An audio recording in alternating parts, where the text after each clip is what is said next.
नमस्कार, आप देख रहे हैं यूपी न्यूज 24/7 और मैं हूं आपके साथ ज्योतिका।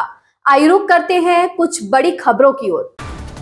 उत्तर प्रदेश के मुख्यमंत्री योगी आदित्यनाथ ने बहराइच में महाराजा सुहेलदेव की कांस्य प्रतिमा का अनावरण किया। इसके बाद समाजवादी पार्टी के अध्यक्ष अखिलेश यादव का बड़ा वादा सामने आया है। सपा अध्यक्ष ने कहा कि अगर उनकी पार्टी 2027 में राज्य की सत्ता में लौटती है तो वह लखनऊ के गोमती रिवर फ्रंट पर 11वीं सदी के शासक की सोने की प्रतिमा स्थापित करेंगे। दरअसल महाराजा सुहेलदेव के जरिए राजभर समाज को अपनी तरफ खींचने की कोशिश लगातार हो रही है। भाजपा और सपा की ओर से यूपी चुनाव 2027 को लेकर इस संबंध में राजनीति गरमाई हुई है।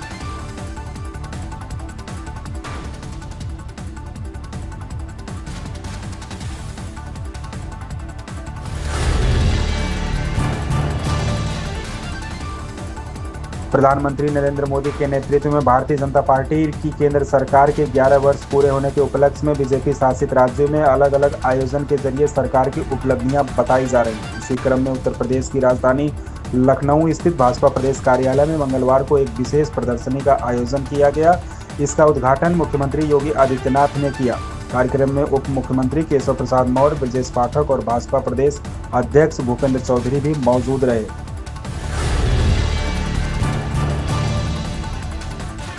चीन के उप विदेश मंत्री सुन बोईडोंग इस सप्ताह भारत की यात्रा पर आ सकते हैं। इस साल दोनों देशों के बीच यह दूसरी उच्च स्तरीय द्विपक्षीय यात्रा होगी। इससे पहले जनवरी में विदेश सचिव विक्रम मिस्री ने बीजिंग का दौरा किया था। उस दौरान सुन और मिस्री ने संबंधों को सामान्य करने के लिए कई उपायों पर सहमति जताई थी। इस बड़े घटनाक्रम को अमेरिका के लिए झटके के तौर पर देखा जा रहा है। सुन की 2 दिवसीय यात्रा भारत और चीन के संबंधों में सुधार को और मजबूत करेगी। पूर्वी लद्दाख में सैनिकों के पीछे हटने की प्रक्रिया पूरी हो गई है। लगभग 5 साल तक सैन्य गतिरोध चला, जिससे दोनों देशों के रिश्ते खराब हो गए थे।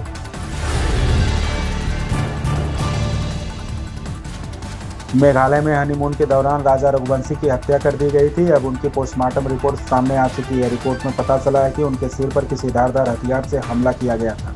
मेघालय एसआईटी के प्रमुख हर्बर्ट पिन्याईद खारकोंगोर ने बताया कि पोस्टमार्टम में पता चला है कि सिर पर आगे और पीछे धारदार हथियार से 2 बार वार किया गया था। इस मामले में राजा की पत्नी सोनम और 3 अन्य लोगों को उत्तर प्रदेश और मध्य प्रदेश से गिरफ्तार किया गया है। इन तीनों ने पुलिस को बताया है कि सोनम ने उन्हें राजा को मारने के लिए पैसे दिए थे। विशाल चौहान, राज कुशवाहा और आकाश राजपूत नाम के आरोपियों को गिरफ्तार कर लिया गया है।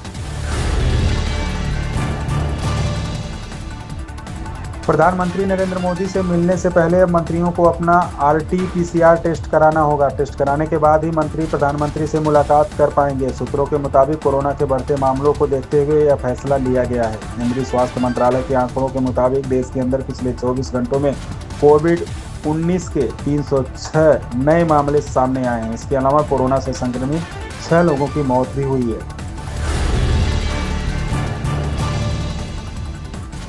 कांग्रेस पार्टी ने एक बड़ा कदम उठाया है। पूर्व मुख्यमंत्री दिग्विजय सिंह के भाई लक्ष्मण सिंह पर कार्रवाई हुई। कांग्रेस नेता राहुल गांधी पर टिप्पणी करने के कारण लक्ष्मण सिंह को पार्टी से 6 साल के लिए निलंबित कर दिया गया है। कांग्रेस हाईकमान ने यह फैसला लिया है। लक्ष्मण सिंह पर अनुशासनहीनता का आरोप है। उन्हें पार्टी विरोधी गतिविधियों के कारण निकाला गया है। उन पर 9 मई को कारण बताओ नोटिस जारी हुआ था। मुख्यमंत्री योगी आदित्यनाथ ने कहा कि संतों ने समाज को एकता और जोड़ने की राह दिखाई। वह राह जो कैराना और कांधला की घटना नहीं होने देती। यह वही राह है जो हमें सुरक्षा और संरक्षण की गारंटी देती है और उत्थान का मार्ग प्रशस्त करती है। साथ ही सम विषम परिस्थितियों में लड़ने की प्रेरणा प्रदान करती है। स्वामी ज्ञान भिक्षुक दास महाराज दिव्य संत थे। उन्होंने सुखतीर्थ में सतगुरु रविदास जी महाराज जी की प्रेरणा को आगे बढ़ाने का कार्य किया।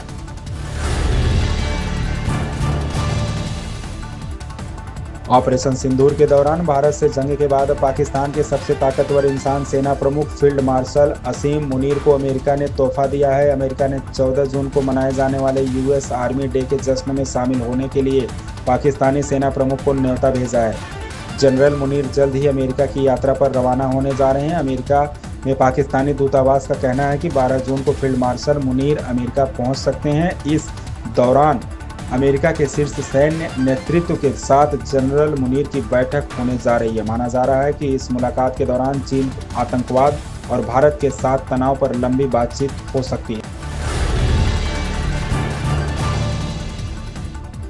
दिल्ली हाई कोर्ट से मंजूरी मिलने के बाद कालकाजी स्थित भूमिहीन कैंप में आज सुबह बुलडोजर एक्शन देखने को मिला। नोटिस की मियाद खत्म होने के बाद तोड़फोड़ शुरू हो गई है। यहां करीब 1200 घरों को तोड़ा जाएगा। विरोध की आशंका देखते हुए भारी संख्या में सुरक्षा बलों की तैनाती की गई। दिल्ली पुलिस के साथ अर्धसैनिक बलों के जवान भी मुस्तैदी से खड़े नजर आए।